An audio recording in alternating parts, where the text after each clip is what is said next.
Imagine waking up to a morning that feels like any other. The sky is still the same endless blue, the streets hum with life, and the world turns as it always has. People rush to work, children laugh in playgrounds, and satellites silently drift through the void above, transmitting signals across the planet. But what if I told you that all of this, every ordinary moment you take for granted, exists only because of a war no one remembers?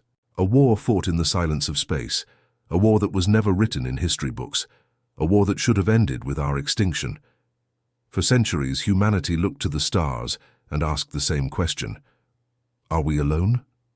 Some sought comfort in the idea that we were the only intelligence in the void, the sole architects of our own destiny.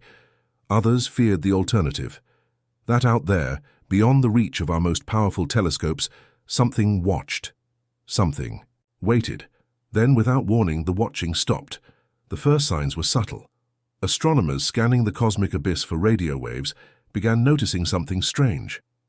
Whole sectors of deep space, regions once teeming with background radiation and interstellar noise, had gone utterly silent. It was as if someone had flipped a switch, cutting off entire portions of the galaxy from existence. At first, scientists dismissed it as equipment failure, a malfunction in the data, but the anomalies persisted. Then came the disappearances. Classified deep space probes, sent beyond the orbit of Neptune, beyond the Kuiper belt, began vanishing. No final transmission, no distress call, just silence. The kind of silence that felt wrong. These weren't simple malfunctions. These were highly advanced, self-repairing AI-driven machines designed to function autonomously for decades. Yet one by one, they went dark. The public never knew. Governments dismissed the losses, attributing them to cosmic debris, micrometeor impacts, or the sheer unpredictability of the outer solar system. But behind closed doors, in the shadowed halls of secret research installations, fear grew. Then, the sky trembled. It started as a gravitational anomaly, an inexplicable distortion in the fabric of space-time, detected just beyond the heliopause. At first, scientists thought it was a rogue black hole, a wandering cosmic nightmare that had drifted too close, but then something emerged, a fleet. Dark, silent, impossibly vast. Ships unlike anything human eyes had ever seen, massive angular constructs that shifted unnaturally, as if they were phasing between dimensions. Their hulls bore no markings, no insignia, no trace of origin. They moved with eerie precision, aligning themselves along the outer edge of the solar system like silent executioners preparing for the kill. They had been watching, studying, waiting, and now they were here.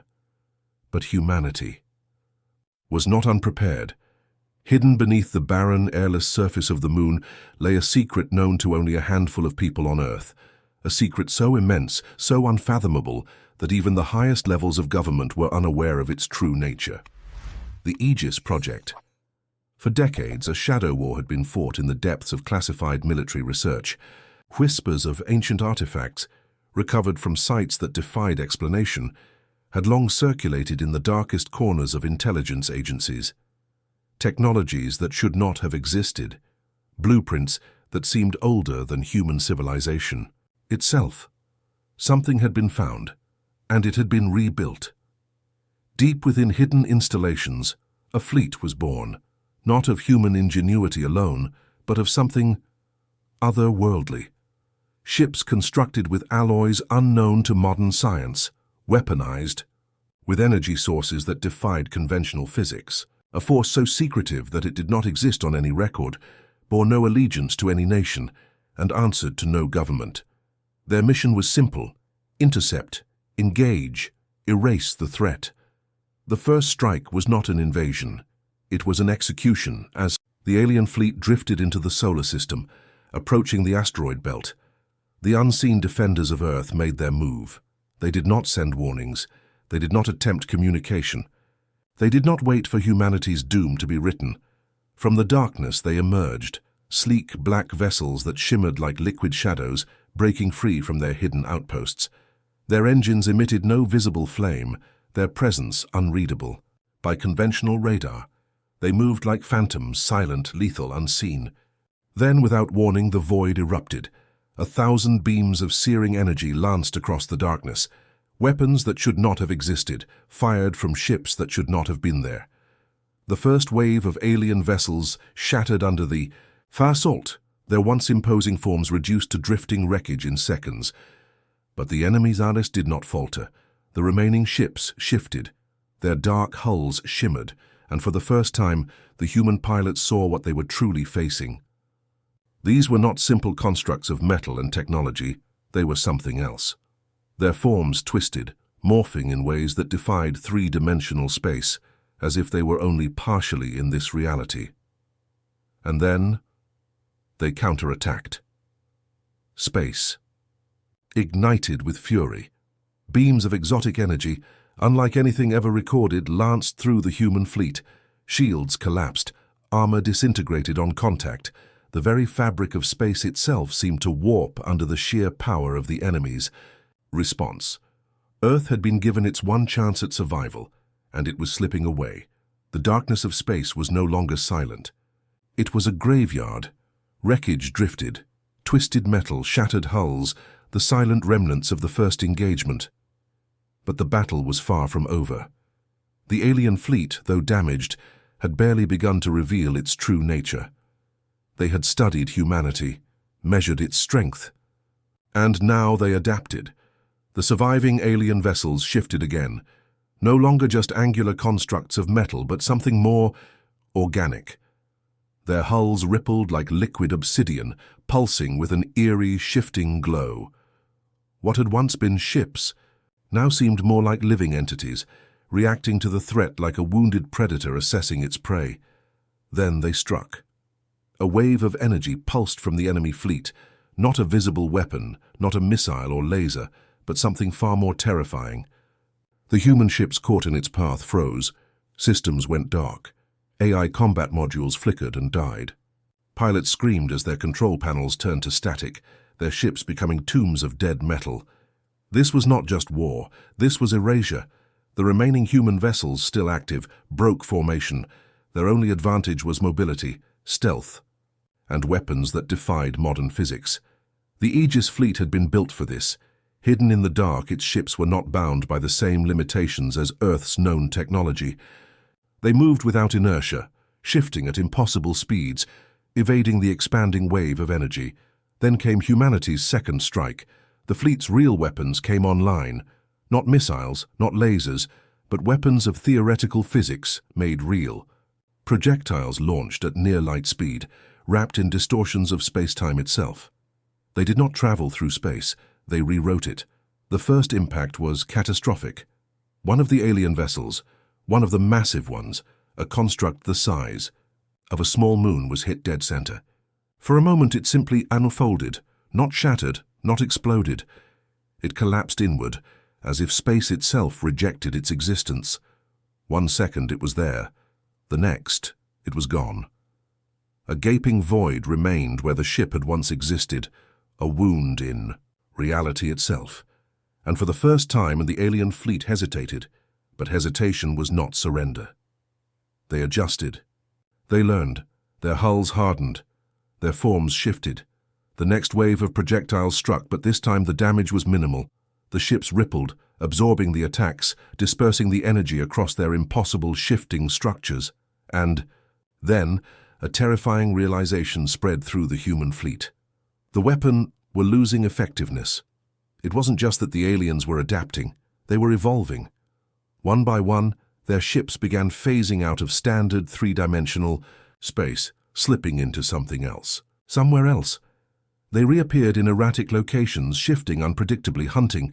The human pilots tried to adjust, tried to track their movements, but the enemy was no longer bound by conventional physics. Then the counterattack came. The void seemed to tear open, dark, gaping rifts forming in the fabric of space itself. From within them, something emerged. Not ships, not constructs of metal. These were shadows.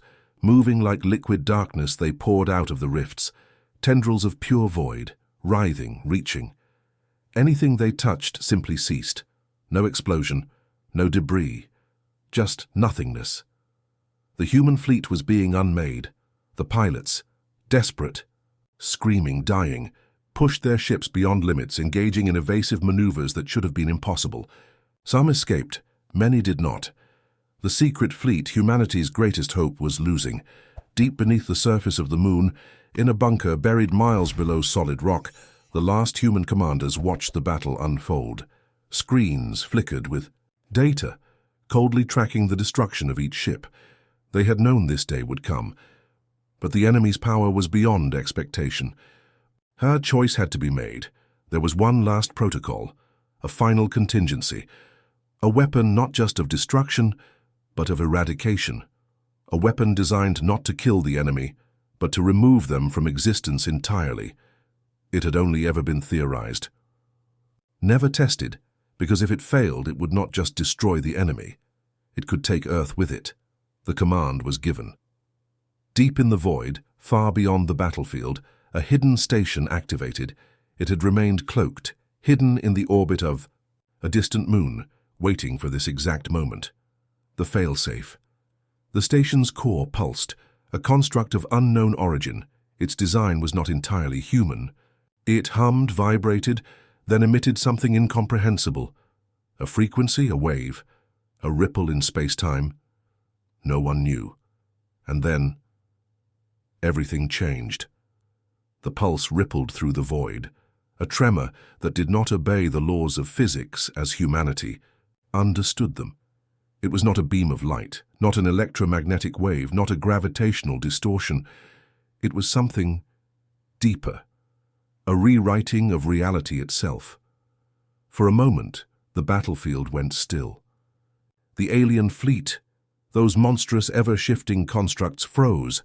Their liquid-like hulls ceased their undulating motions. The tendrils of living darkness that had begun unmaking human ships stopped mid-reach. Then came the screaming, not from human pilots, not from any being of flesh and blood. No. The ships themselves screamed. A sound, if it could even be called that, pierced the minds of every living thing in the system. Not through sound waves, not through comms. It resonated, directly in the brain. Pilots clutched their heads, blood seeping from their ears, their eyes. The command station on the moon flickered with interference as the raw psychic backlash surged through every communication channel, and the alien fleet began to collapse. One by one, the massive constructs imploded. Not through explosions, not through conventional destruction, but through something far worse. They unraveled, their structures warped, twisting in on themselves like paper being crushed by an invisible hand. The shadows pouring from the rifts shrieked. And then they vanished. The rifts themselves began to seal. The pulse, the final fail-safe, humanity's last hope, was working. But something was wrong. The pulse didn't stop. It was spreading, growing. The station that had emitted it, hidden in deep space, was now crumbling. The very energy it had unleashed was consuming it from the inside out. Then, the readings on the moon's command screens changed. The pulse was expanding. It wasn't just consuming the alien fleet, it was collapsing. Space-time itself, and it was headed for Earth. The faces of the last human commanders went pale. The scientists monitoring the pulse scrambled for answers, their fingers racing over holographic interfaces, desperate to contain what had been unleashed. "It's accelerating," one whispered. "It's adapting," another realized. The same thing that had made the alien fleet so terrifying, its ability to evolve, to counter anything thrown at it, was now happening with the pulse itself. It was learning, and now it was hungry.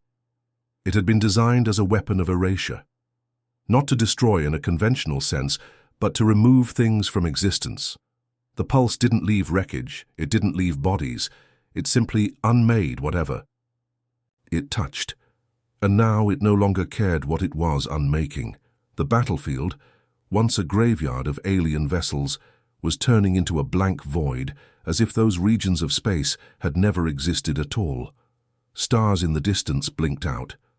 The asteroid belt beyond Mars began disintegrating, not breaking apart, not exploding, but simply ceasing to be. And Earth was next. The surviving human ships, those that had barely escaped the alien counterattack, were now faced with an even worse fate. Their pilots watched in horror as their own weapons, their last hope, had now turned on them. The command station on the moon issued its final order: shut it down. But how? The device was no longer responding. The failsafe had failed. And then, among the desperate, panicked voices, a single calm one cut through the chaos. "There's only one way to stop it," the voice said. It was Admiral Elias Voss, the man who had overseen Aegis from its very beginning. The man who had made the call to activate the failsafe in the first place. He knew he had always known. "The pulse is feeding off itself," he continued. "It's using what's left of the alien fleet to evolve, to sustain itself. If we can sever the last of their presence in our system, it may collapse before it reaches Earth." A deathly silence filled the command room. Someone finally spoke. "You're saying we have to send what's left of our own fleet into the pulse?" Voss nodded. "Their technology is entangled with it. Our ships are running on reverse-engineered alien systems. We made them from the same principles that now fuel the pulse. That means—" He took a slow, steady breath. "That means only those ships can go in, and we all know what happens when they do." No one needed to say it out loud. It was a suicide mission. The remaining fleet commanders received the order. They did not question it. They did not hesitate. Every pilot still breathing had known, from the moment they set foot in their ships, that their survival was never guaranteed. One by one, the last of humanity's hidden warriors adjusted their course, and one by one, they entered the pulse. The moment the first ship crossed into the event horizon of the growing void, the pulse reacted. It shuddered. The endless expansion faltered. The second ship followed, then the third. Each time, the pulse shrank. It fought against itself, against the paradox of unmaking something that had created it in the first place. The final human ship, its hull battered, its energy reserves depleted, sent one last transmission as it approached the void. For Earth. And then it was gone. The pulse collapsed. The wound in space-time sealed. The stars returned. The asteroid belt remained. The sky was still there. For the first time in recorded history, humanity had won a war against an enemy that should not have been defeated, and no one would ever know. The Aegis project did not celebrate. No medals would be awarded. No names would be spoken in remembrance. The last commanders of the secret war erased all records of what had happened. The surviving ships returned to their hidden bases, never to be seen by the public eye. The truth, it died in the void. And as the last remnants of the battle faded into the darkness of history, only one question remained. If they came once, could they come again? The system was silent. Not the silence of peace, but the silence of something missing. A war had been fought here, a war no one would ever speak of, a war that had nearly erased reality itself. Earth still stood. The moon's secret command station still functioned. But the cost was immeasurable. Deep beneath the lunar surface, Admiral Elias Voss stood alone in the dim glow of a holographic interface, his reflection barely visible against the reinforced glass. His weary eyes stared at the void beyond, where the battlefield had once raged, but there was nothing left to see. Not a single trace of the alien fleet remained. Not a fragment, not a whisper of debris. The ships that had fought to save humanity, those brave men and women, were gone. The pulse had taken them, swallowed them whole, and yet the uncertainty gnawed at him. The technology humanity had wielded against the invasion. It was not entirely their own. The pulse was never meant to be fully understood. A weapon derived from something older, something unknown. The facility that had built it, the classified station hidden in deep space, had been constructed around a discovery. Not human, not alien. Something else. Voss exhaled slowly. He was one of the few who knew the truth. The Aegis fleet, the weapons, the failsafe. They had not been created from mere scientific breakthroughs. The technology had been found. Buried beneath Europa's ice, embedded in the rings of Saturn, hidden in the void beyond Pluto, humanity had been collecting it for decades. They had assumed it was abandoned. They had assumed wrong. A soft chime broke the silence. A secure transmission. No sender ID, no encryption standard that even made sense. Voss's pulse quickened. He knew that signal. It wasn't from Earth. He accepted the transmission. The screen flickered. A symbol appeared. It was not alien. It was human. A classified insignia from an era long past, from a project so deeply buried that even Aegis personnel only spoke of it in whispers. Project Blackstar. Voss's breath caught. It was impossible. Blackstar had been terminated over a century ago, before humanity had even developed FTL prototypes, before first contact had even been theorized, and yet the signal was clear. A voice followed. Distorted. Ancient. They are not the first. Voss felt the weight of those words sink into his bones, and they will not be the last. The transmission cut. The screen went dark. Voss stood frozen. A chill crept into his veins. Had humanity fought its first battle, or merely its latest? He turned back to the void, staring into the abyss of deep space. Somewhere out there in the shadows between galaxies, something else was watching. Waiting. Perhaps. This invasion had not been an invasion at all. Perhaps it had been a test. Earth celebrated a victory that no one knew had occurred. The world turned, oblivious to how close it had come to oblivion. Cities bustled, lights flickered across the continents, and the great metropolises hummed with life, unaware of the battles fought in the silent void above. But in the deepest corridors of the Moon's command station, in the classified archives beneath Mars, and in the black site research facilities hidden in the cold abyss of space, the truth remained buried. Admiral Elias Voss sat in his quarters, staring at a bottle of whiskey he had no intention of drinking. The weight of command was crushing, but the weight of secrets was heavier still. Blackstar. A project erased from history, yet somehow it had spoken. Through encrypted signals, through a voice that had not aged, through words that echoed with impossible knowledge, they are not the first, and they will not be the last. The implications were terrifying.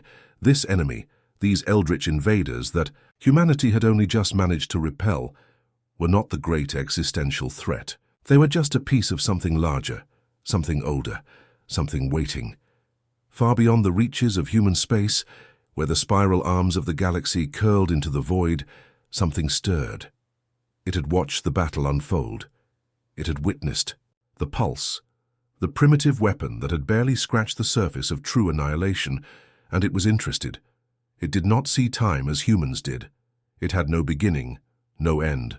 It was not a species, it was a force, a whisper between dimensions, a hunger that had existed before the first stars had ignited. It had seen civilizations rise and fall. It had devoured empires, watched galaxies collapse into nothingness. And yet, something about this small, defiant race had caught its attention, not because they had won, but because they had survived. That was rare. And so, the thing shifted. It did not move in space. It moved in between reality and nothingness, between existence and the great abyss. It reached forward, across impossible distances, and touched the place where the pulse had been. A fragment remained, a piece of unmade reality, floating in the silent dark.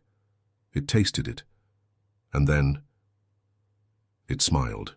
Not in any way a human could understand, not in any way that flesh and thought could comprehend, but in the way a predator recognizes its prey. The game had begun, and Earth was now part of it. The final transmission back on the Moon, the encrypted signal returned. But this time it wasn't from Blackstar. It wasn't from any known human source. The data packet was small, insignificant, but when decrypted, it revealed a single haunting message, a message in perfect human English, a message from something that should not have known how to speak, a message that should not exist. 4 words. "We are still coming." The screen flickered. Then, darkness. But is it truly the end, or just the beginning? What do you think? Could this have been humanity's first battle in a much larger war? Let us know your thoughts in the comments.